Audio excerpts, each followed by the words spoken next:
Daily Western Short Stories. This is Coyote's Campfire Tales. Pull up a log. Tonight's tale begins now. I grew up thinking the land could be read like a Bible waned for chapter, hoofcuts for verse, the old well for amen.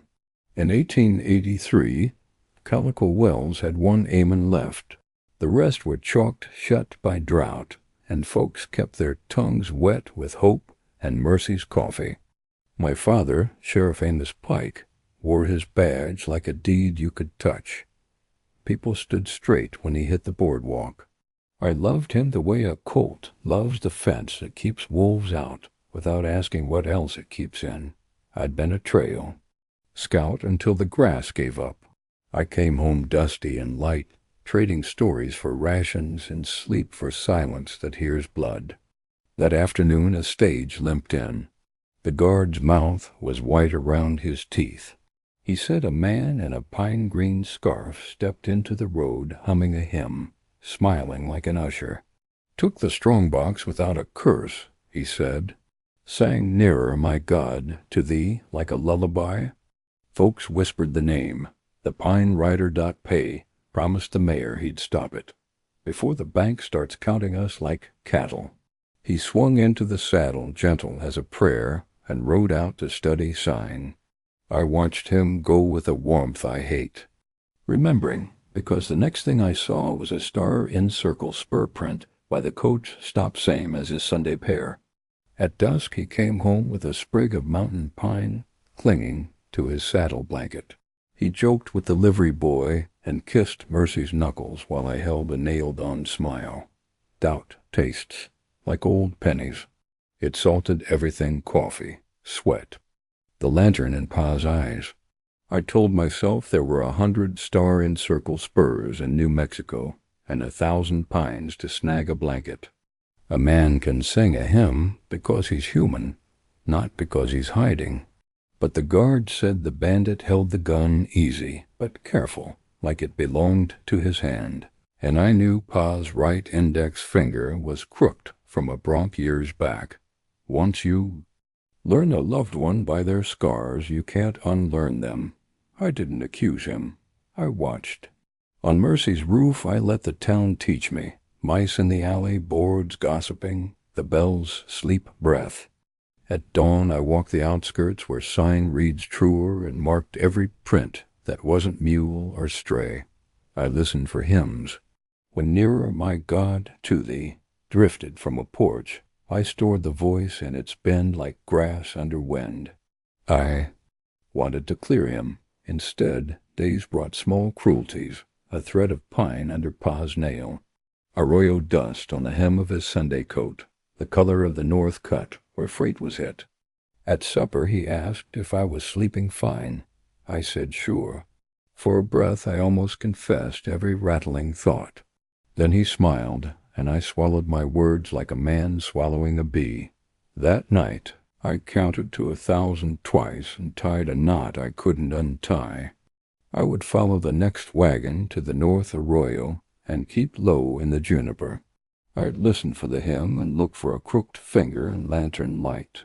Either I'd scrub his name clean or I'd catch him wearing it. I didn't write it down there. Was no place to put that promise but behind my teeth. Love can be worn blind. Truth is grit that works under the eyelid until you open up. I lay awake while the bell counted the hours like a judge's gavel. The arroyo north of town held the cold like a canteen. I bellied into juniper shadow and let the wagons come axles creaking, mules blowing steam in the moonlight. I'd circled ahead at dusk, tucked my rifle against a stone, and waited. The hymn came first, soft as cradle talk, Nearer, My God, to Thee. Then he eased from the mesquite, horse stepping careful, pine-green scarf loose at his throat. He kept the revolver low, almost polite. I slid along the cutback, counting breaths, hunting for a mistake I could forgive. He asked the driver to step down. Voice warm as stove iron, the guard tossed his shotgun into the road. The Pine Rider hummed the next line and reached for the reins with his right hand. The index finger never straightened same hitch Pa carried since the bronc pitched him in '77. I could have called his name. The arroyo would have thrown it back in my face. I bit my tongue until I tasted copper. He lifted the cash sack like it was a child and glanced past the wagons toward the dark where I lay. Not at me, past me, listening. A second horse stepped out, quiet as his secret, no scarf. The rider struck a match, lit a lantern, and underhanded it into the ruts. Glass burst. Light went white as noon. My eye burned and the mules went wild. Rifles cracked from the ridge. I fired blind and hit nothing but light. When sight came back, they were wheeling. The scarfed man my father's gait, stitched onto another body, raced 2 fingers like a choir leader. Something dark fell from his saddle. The second rider kicked it toward the road, and the pair slid into the wash, hooves biting rock, him fading between the hills. I slid down and found the thing where dust sifted over it like snow, a hand-sized leather book, cinched with a strap. A smudge of oil darkened the edge, and a pine needle had pressed its ghost into the hide. It hadn't been dropped. It had been placed. I opened it under the moon. Columns marched neat as fences numbers and dates and tidy church hand. In the margin, little crosses and circles. I can read wind better than ink. The meaning stayed an arm's length off. Whatever sermon this was, I didn't have the tune. I shut it and ran crook through greasewood. Calico wells flickered ahead. A lantern here, a poker laugh there. Mercies. Kitchen lamp steady. I didn't go home. I went to the telegraph office, where the wire talks in its sleep. Lila Boone kept late hours and quiet counsel. She answered in stockings, hair braided, ink on her thumb.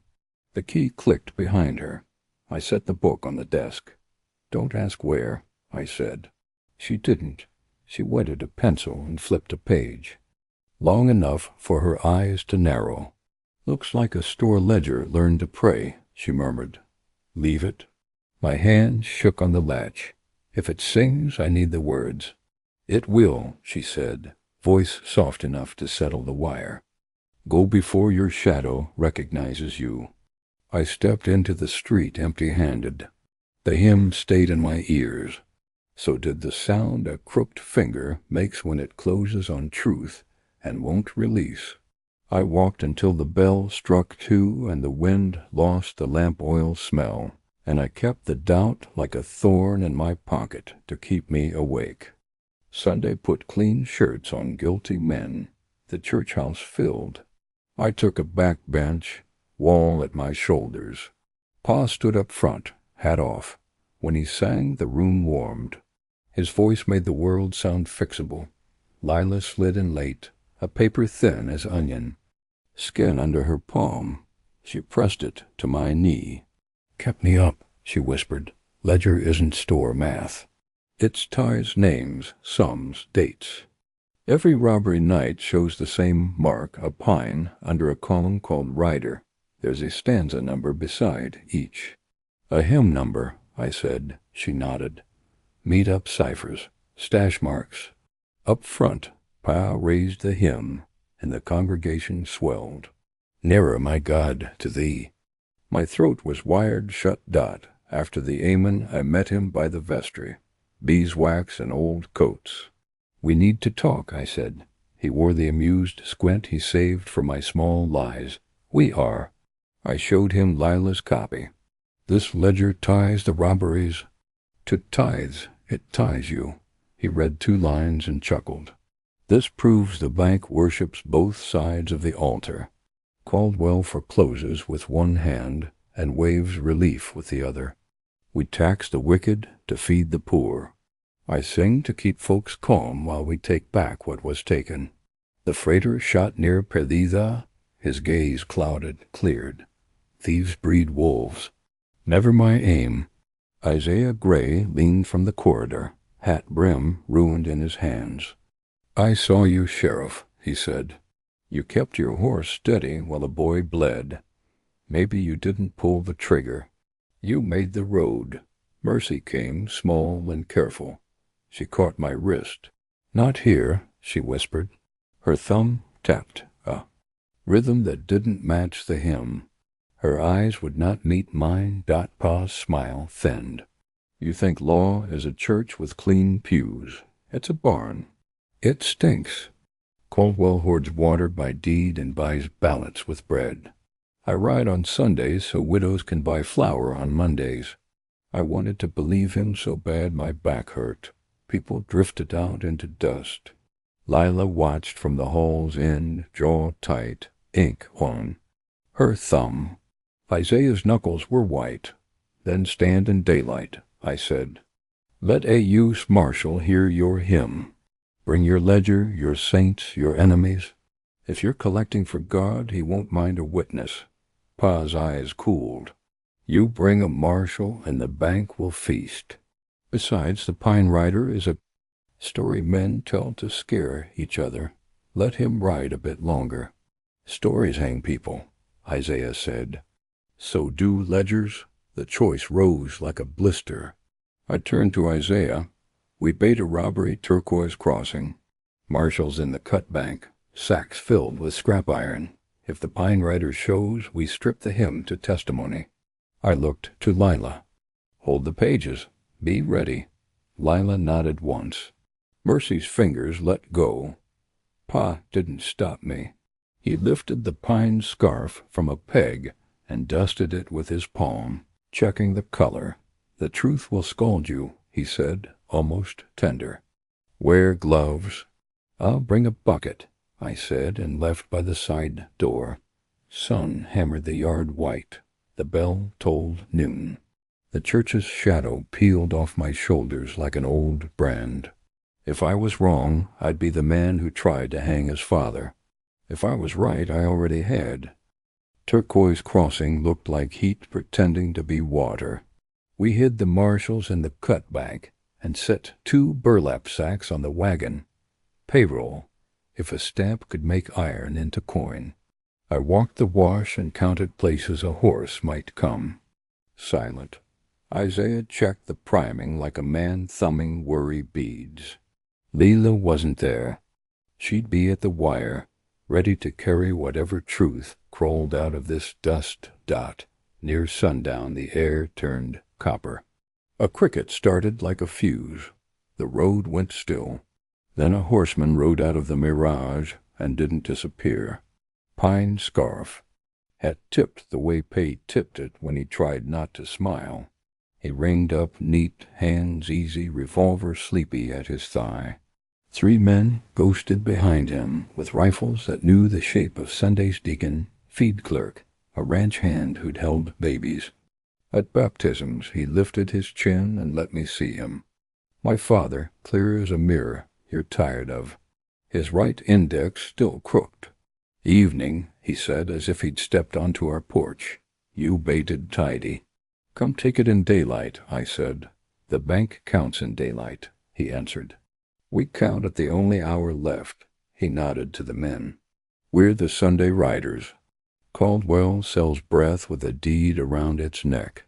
I choke him back. He tapped a sack, almost tender. And sometimes I take what's meant for escorts, so Washington notices we're not cattle. Isaiah's whisper rasped. Perdido. You? Let that boy die to make a poster. Pa's face didn't move for a blink. Then it did. Fear is a tool, he said. Tools build barns. I raised my hand to signal.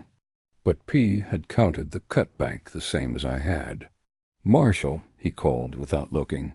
You're 4 men shy of fair. Gunfire answered from the ridge before the echo had a chance. Mesquite burst powder. Mules went wild. A shot knifed. My left arm hot and bright. My fingers went dumb, and the rifle fell. Pa rode through dust as if crossing ice. He hooked the sacks to his horn. Iron thumped like a bad joke. He laughed, not a villain's laugh, but the surprised sound he made when a horse took an apple out of his hand. The deacon's hat blew off. The marshal hollered names into grit. The world turned into teeth. I crawled to the wheel and pressed blood with a bandana. Pa wheeled back and looked at me. There was a father in that look and a stranger sharing. His face. "Son," he said, "stand out of the road." A bullet chewed the spoke near my head. His men were sloppy with adrenaline. He didn't flinch. "Drop the scarf," I said. "Let it die with a lie." He gave the porch smile. "Stories outlive drought," he said. "Make sure you end this one right." He spurred, and the riders folded into heat. The sacks clanked across stone, iron confessing itself with every lurch. Behind them, the cut bank stank of powder and fear. Isaiah's hands shook. The marshal swore the way a preacher won't. We had ledger copies. We had smoke, names, blood. We did not have the man. When the wind turned, it carried the hymn thin. As wire, men talk about clean fights. Under that sky, even the truth sweated grease. I wrapped my arm and watched the mirage look like water again. And then I didn't believe it either. Mercy cleaned my arm on a kitchen table, the color of old oats. Outside, a boy pasted new broadsides. Wanted accessory to the Pine Rider. The sketch looked like a stranger with my eyebrows. Each hiss of the paste brush felt like the town's. Breath going tight. I wasn't arrested, not yet. But a name can be caged before a body ever is. "Through and through," Mercy said, knotting the bandage. "You'll keep the arm." Her wedding band flashed dull as a coin passed too often. She hesitated, then reached into a floured tin and drew an envelope, creased soft as cloth. "Your mother wrote this the week before she fell from Sinner's Bluff." The paper smelled faintly of lye and lavender. Her hand was plain and careful. "Amos is a current that pulls the whole river. He says it's to water the fields. I fear the banks he breaks. If anything happens to me, it won't be the horse." I read it twice. Mercy kept her eyes on the basin. "I loved how he made rooms feel safe," she said. "Then I learned safety for some is a tax paid by others." She tapped the envelope. "I should have given this to you sooner." Layla burst in ink on. Her thumb wind in her braid, a leather satchel hard against her ribs. "Hymn numbers," she said, breathless. She spread my copy pages on the table. "Those margins aren't prayers. They're coordinates. The ledger uses hymn stanzas to mark stashes. We dug one." From the satchel she slid a packet wrapped in oilcloth. Inside lay deed copies and a short ledger in Caldwell's neat hand. Relief payments that never reached widows. Notes on wheels to buy after foreclosures. Tucked in back was a receipt Silas Caldwell paying Amos Pike for incidents discouraging squatters on parcels later deeded to Caldwell Ken. There was more. A list of Sunday riders, initials and pew rows. Pretty ink making ugliness obedient. Mercy's breath hitched. He sold fear by the yard. Isaiah filled the doorway and took off his hat as if in church. He saw the papers. "We got what hangs a banker," he said, then looked at me. "And what guts a sheriff?" My name felt loose on my chest. Love and law aren't sides of a coin. They're the coin and the mint and the hand that spends it. I folded the packet until the paper clicked. "No more hymns," I said. "No more bait. We hit Caldwell's office tonight. We take every book he thinks makes him immortal. We give the marshals proof they can't unload." Isaiah's jaw worked, then settled. "Town will split itself trying to stay whole. Then we cut it careful," I said. "Lila, you and Mercy copy what you can and stash the rest by the mill race. If we don't come back, keep the truth breathing." I turned to Mercy. "If I don't walk back, burn my mother's letter." She looked up, eyes bright and hard. "If you don't walk back, I'll set the church steps on fire and read it out loud." We moved like people who had chosen the slope. of the hill they'll die on. Outside, the broadsides curled as the paste dried. The bell counted 7. I tucked my bandaged arm tight against my ribs and tasted grit. The town had been praying under a roof built with stolen nails. Time to pull. Shingles until the sky showed through, even if it rained. Thunder stitched the town together as Isaiah and I slid behind Caldwell's office. The alley stank of wet dust. My arm kept time with the storm. A painted window stuck. Isaiah lifted it with his knife, and we slipped into a schoolroom of sins maps. Stabbed with pins, ledgers squared like soldiers. Behind a cheap painting, I found the safe. The first belly opened on decoy books. Relief tallies with fat donors and thin recipients. Unfiled affidavits, clipped deeds. A second backplate clicked under my fingers. There lay the Hart Caldwell's true ledger, heavy as a newborn. Pew rows where addresses should be, hymn numbers in the margins. Boot steps. The doors swung. Caldwell came in dry as a sermon, Pa at his shoulder with the pine scarf dark from rain. Their faces floated in the safe's black mouth. Caldwell's smile didn't touch his eyes. Bring me the marshal's escort routes, Mr. Pike, and I'll swear your father bewitched me. Town keeps its conscience, you keep your neck. Pa's voice was steady. Help me put Caldwell in the ground, and I ride tonight. You take the badge, make right what I dirtied. 2 roads down the same hill. I tasted lie and thought of Lila's ink, Mercy's ring, the square built for gossip and rope. All right, I said, weary as a man giving in. I stepped toward Pa, left hand raised for the scarf like a benediction, and kicked the lantern into the open safe. Fire took a breath, and spoke. Caldwell yelped and dove not for the door, but for his books. Pa lunged too, hand finding the true ledger by instinct. While both men grabbed their sins, I jammed the top volumes into our satchel and shoved the window up. Isaiah moved like a hinge, hauling, passing, cussing under his breath. Smoke flattened the ceiling. The marshal's shout cracked from the front. Hands! Caldwell stumbled out hugging a charred ledger and met rope and iron. Pa ghosted for the alley, gun up. I slammed the sash into his wrist. Metal clanged on floorboards. He disappeared into gray with the quickness I grew up admiring and now had to outrun. We tumbled into rain that tasted almost honest. The office windows went orange.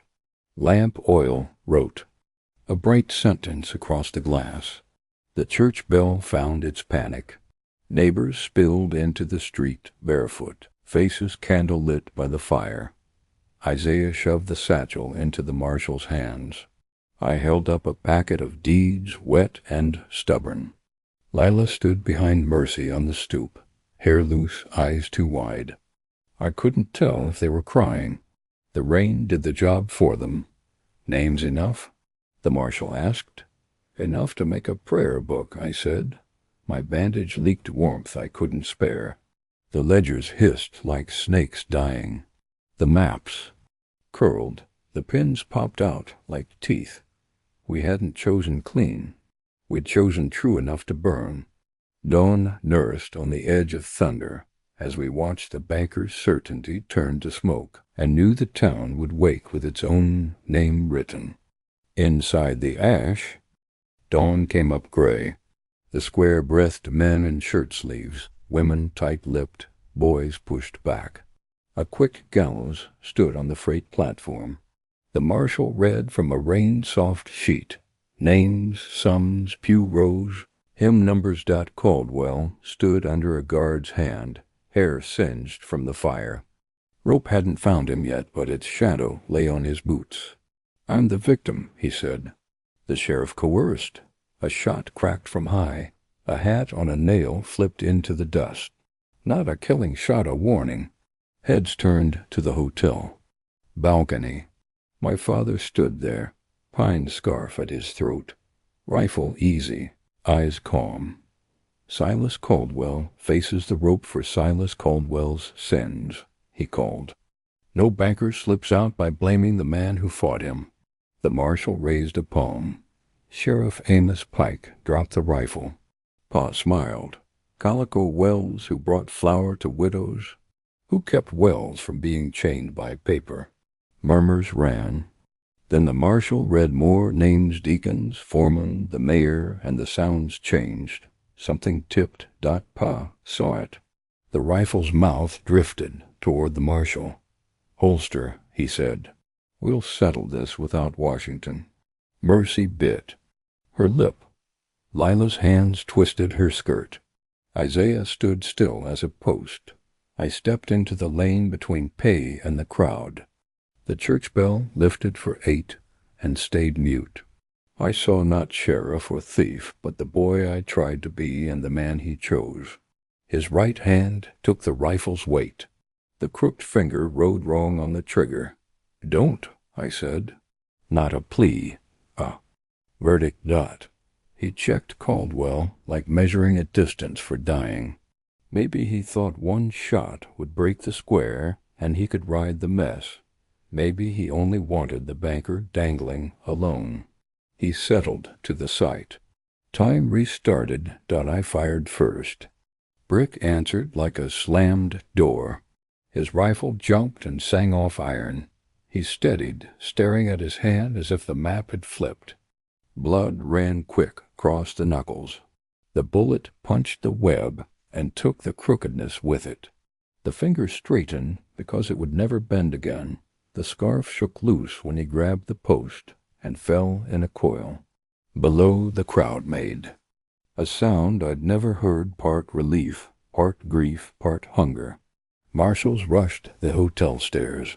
Pa didn't run. He watched me while they came, like we were holding horses again and someone had called "Mount up." Caldwell twitched for the alley and got iron instead. The marshal lifted a charred ledger and read charges until words lost teeth. Isaiah bared his head. Mercy breathed. Layla's hand found my sleeve and squeezed. They brought P down with his hands bandaged and roped. He kept his back straight, stubborn in the belief he'd built something bigger than himself. When his boots hit dust, he looked at the beam and then at me, asking where to hang the story. The bell tolled once. I holstered my pistol. I didn't cheer. Justice isn't a shout. It's a door you close and latch, knowing it'll rattle all night. The square settled around the fact both wolves wore collars now. Air moved easier under. "Shirts. Take them alive," I told the marshal. My voice sounded like it belonged to someone who'd finally stopped being a son. They kept Pay and Caldwell breathing, and the town learned to look itself in the eye. Trials came like dust squalls, quick, choking, then gone. Folks who signed relief lists remembered their reasons. Some were greed wrapped in prayer. Some were fear with a child asleep in the next room.